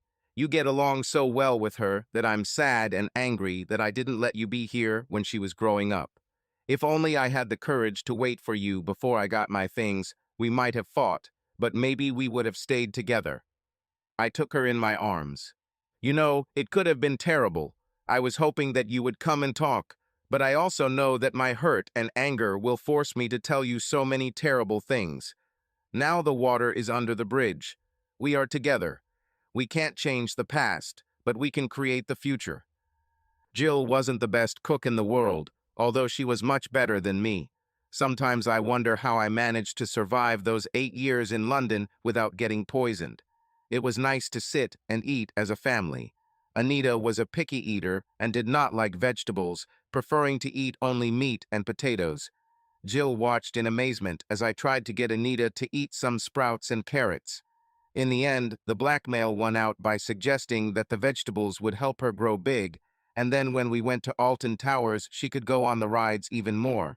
Anita also winced, but ate the vegetables. That night, we made love. The next morning, we called to visit Gil's mom. She greeted me warmly, but devoted most of her greeting to Anita. Anita understood Grandma's concept as it was another opportunity for a treat. However, Mrs. Walton was too treacherous a lady to do this. They have come to a somewhat uneasy truce. There will be treats, but on a normal basis, and not showered unconditionally. Jill was not able to completely free herself from the Scots. Her mother said she didn't deserve me after what she did. Jill agreed with everything her mom said. However, the worst thing for Jill was the punishment for not bringing Anita to her grandmother sooner. Gil explained why. Mom, you wouldn't believe Anita was Andy's baby. I couldn't take her with me if she was ostracized. Anita was innocent. I played with Anita while they went into the kitchen to argue. Sometimes we forget how a child, seemingly happily playing by himself, hears something. We had already gotten into the car when Anita spoke from behind. Mom, is Daddy, Mr. Andy, really my dad? I raised my eyebrows at Jill, essentially telling her, this is for you to sort. Jill took a deep breath and turned to Anita. Yes, darling, he is your real dad. Andy and I were once married, and I did something very wrong, so we got divorced. But we really loved each other all this time, and Andy decided to come back and make us a family again. There was silence as Anita considered this. This is cute. Jill turned to look ahead and breathed a sigh of relief. Then a question came from behind. Can I call Daddy Mr. Andy? Just Daddy now? I answered this. I would be very happy if you did, Anita. Okay, Daddy. I had a list of properties for sale, and we drove around, looking at communities to see if we liked them. We found one that was pretty good, but Jill protested. We can't afford this. She looked at the asking price in the brochure. Do you like it? Of course I like it. It looks like a lovely house, but look at the price. At this time, we were sitting near the house, and a man was working in the front garden. He watched us for a while, then came over. I rolled down the window. He saw the brochure. What are you looking for? Yes, I thought about calling the agent and setting up a meeting. Why don't you look now? I'm sure my wife won't mind. The owner of the house showed us around. It was gorgeous, freshly painted inside and out. 4 bedrooms, a walk-through living room from front to back, a large kitchen with a dining area connecting the kitchen to the living room. Jill tugged at my sleeve. This is too much, Andy, she whispered. I repeated the question I asked her earlier. Do you like it? This is wonderful, but this is too much. I pointed to Anita, who had gone out into the back garden with the man. There was a swing, and he was gently rocking her back and forth. I asked the woman if it was possible to change the price. She went and talked to her husband. She took over the swing with Anita, and he came back to talk to us. We have no room for Manali. However, if you can exchange contracts quickly enough, say within 60 days, we will reduce 5,000. Thank you, this is Jack. He introduced himself. Jock Sturges, this is my wife Marie. I introduced ourselves. Andy and Jill Gresham. We like the house. Give us a day to discuss everything, but I'm sure we'll come up with a proposal within 48 hours. And I am confident that we can complete the project within 60 days. Jill was still tugging at my sleeve, getting more and more worried. I ignored her. I shook Jack's hand, and Marie brought Anita back as we were about to leave. She smiled. They told me all about your visit to Alton Towers, about the rides that happened with Anita, and of course, about some that Dad says are too dangerous for little girls. She also told me that she needs to be a good girl, otherwise Mommy and Daddy will get angry. Her gaze then changed to stern. She said, lowering her voice, I was also told that Mom and Dad will get married soon. Anita is too informative at times. Jill smiled and told her that we had been married before, separated, and, realizing it was a mistake, got married again. Back in the car, Jill expressed her concerns. That's too much money, Andy. I told you I can't help you with the mortgage at all. We can't afford this. I stopped and turned to her. Yes, we can, Jill. I explained how I benefited from the real estate boom in the Southeast. I can put down a deposit of 50%, and my salary will easily cover the mortgage on the rest. Jill was stunned. You mean we can buy this house? Yes. This is wonderful. Schools nearby, Wild Green Station just down the road. 4 bedrooms, which means we can create an office. But you have to agree. Oh, I agree. I would disagree with this new confidant, Andy. Study? Why do we need research? Because, Jill, I want you to quit your job. I know you don't like this job, so it shouldn't upset you. Andy, do you want me to stay at home, be a housewife? Yes, I want you to be a college-educated housewife. Jill was puzzled. Jill, you could easily go to university. You are smarter than me, although sometimes you do the stupidest things. I smiled. Jill smiled too. I want you to study at the Open University and get a degree in any subject you want. That's why you'll need a place to work. You do the stupidest things too. About, for example, you came back for me. It was stupid, but also the most loving thing my past and future husband could do. I will spend my life telling you about this and showing you that it was not a mistake. I already know that. Why should I get a diploma? You always wanted this, and if it weren't for your father's death, you would have done it. That's why you inspired me so much. Now I will encourage you. It's not about a career, it's about you achieving what you've wanted your whole life. Besides, I always wanted to sleep with a university graduate. Jill looked back. Anita fell asleep, so excited about the day that it was not surprising. After checking, Jill leaned towards me, lowering her voice. So you want to have sex with a university graduate, right? Well, I already want to, and I can tell you that it's damn wonderful. If it weren't for Anita in the back seat, we would have done it. We were laughing now. Little children are nature's protection, you know. I was able to get a mortgage easily as I paid a large deposit and had experience with the building society. They held a mortgage on a property in Upminster. Since my lawyer was handling the legal issues and had to ensure that we could get the promised 5,000 reduction, we took the next step. Meeting with the vicar of St. Peter's Cathedral. Jill's mom looked after Anita for us while we were there. This was the church where we got married. Vicar Peter Monsell was a new, rather young man, but since the church did not approve of divorce, he was still unhappy until Jill explained that it was a remarriage. We got married here 14 years ago. I broke my vows and we got divorced. Now we want to get married again. He became incredibly cheerful. I don't see any problems with this. If you were marrying someone other than your previous partner, I wouldn't do it. But in this case, we are simply correcting the state's mistake. The ceremony was scheduled to last 4 weeks. Banns had to be read 3 Sundays in a row. He asked Jill if she would like to come to him for a consultation. I lived with my guilt for 8 years, 8 painful years, just like my husband. He came back to find me, and I believe God directed his steps. The only thing I want is to make my vows to my husband again before God, knowing that this time I will keep them. He asked a few more questions, gently probing we have a history of the past. Nodding, he realized the pressure and love that brought us to this current state. He asked if we wanted modern service. Jill was quick to answer. No, I would like the King James service to fully use the word obey. Peter turned to me. Are you happy with this? Wonderful. Jill has faith and I don't. Is this causing you problems? Oh no.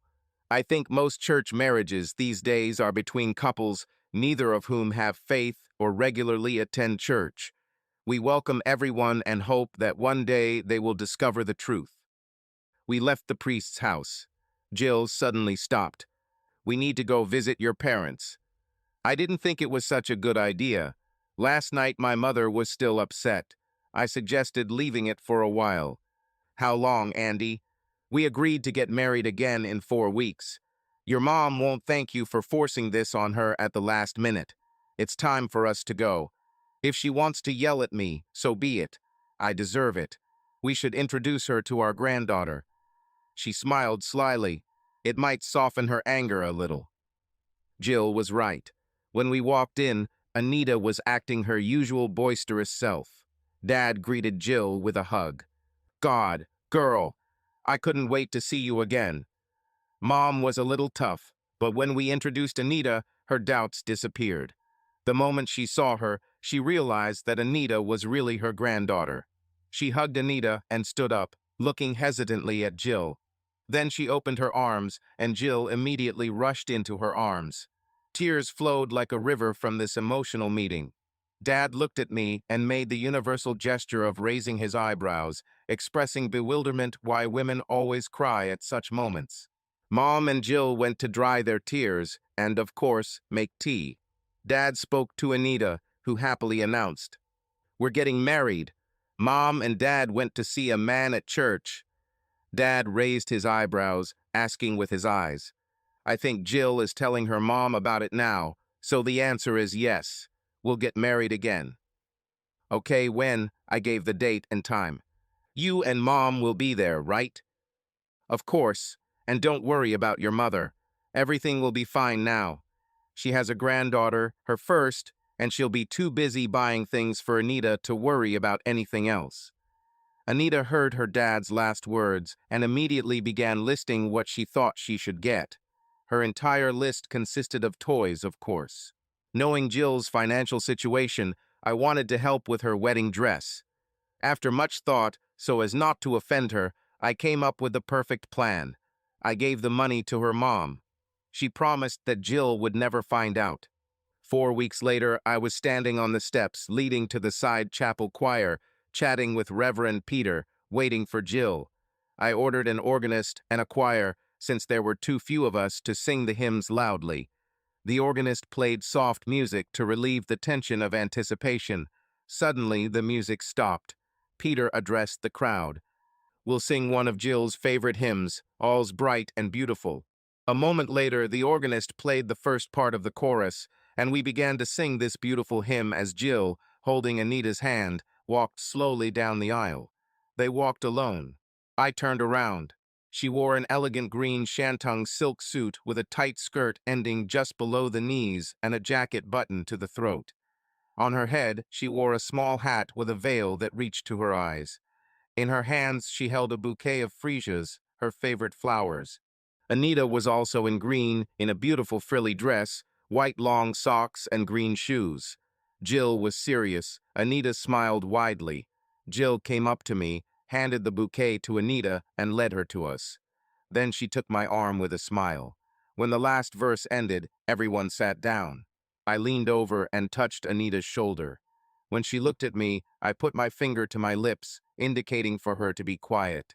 She nodded and smiled.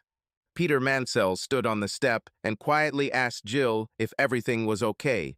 Jill smiled happily. He cleared his throat, then turned to the families and friends. "Before we begin the marriage ceremony, I would like to say a few words. I am a priest after all, and you know how we take every opportunity to preach a sermon." There was light laughter. When Andrew, a little voice chimed in. "Andy," Peter smiled at Anita. "Yes, of course, Anita. You're right. When Andy and Jill came to me and asked to get married again, I was delighted. I was even more pleased when I heard their story, because at its core is a love story. Our Lord teaches us that love is the most important feeling in this world, and that loving each other, loving your neighbors, is the way. Jill and Andy have this love for each other, that they were able to overcome adversity and still love, says a lot. There is something else here, too. Andy claims that he is not a believer, but his actions loving Jill and forgiving speak of a mercy that most men could not imagine. Forgive us our debts as we forgive our debtors. These words are at the core of our Christian faith. Andy may not be a believer, but he has more of a Christian attitude than many who come to this church every Sunday and call themselves Christians. As our Lord said, by their works you will know them. No matter what Andy says about his faith, our Lord knows his works and will treat him accordingly. He looked at me and winked. So, Andy, it doesn't matter what you think. God will decide. He gave everyone time to think. Then he began. He raised his head and spoke those majestic cadences, first uttered 400 years ago, which have resonated from the roofs and stone walls of Anglican churches millions of times. Beloved, we are gathered here in the presence of God and in the presence of this community to unite this man and this woman in sacred matrimony. I did not hear the rest. Jill's hand tightened its grip on mine, and I placed my hand on hers. Tears slowly flowed down her face. Her face glowed with happiness. Dimly, I heard the answers and pronounced my vows correctly.